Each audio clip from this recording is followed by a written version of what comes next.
আসসালামু আলাইকুম, কেমন আছেন সবাই? আশা করি সবাই ভালোই আছেন। চলুন আমরা একটা জমির হিসাব, অনেকে বুঝি না আসলে জমির শতাংশ, কাঠা, বিঘা, একর, হেক্টরের যে একটা হিসাব সেটা আমরা বুঝি না। চলুন আমরা একটু জেনে নিই। প্রথম হচ্ছে এক শতক, এক শতকে আছে হচ্ছে 435.6 বর্গফুট।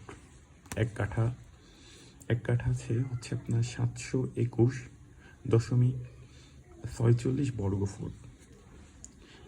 এক কাঠা 1.65 শতাংশ। এক বিঘা হচ্ছে 33 শতাংশ।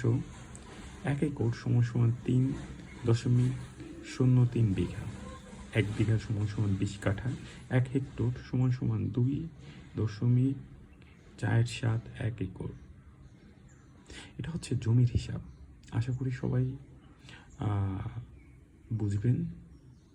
ধন্যবাদ সবাইকে।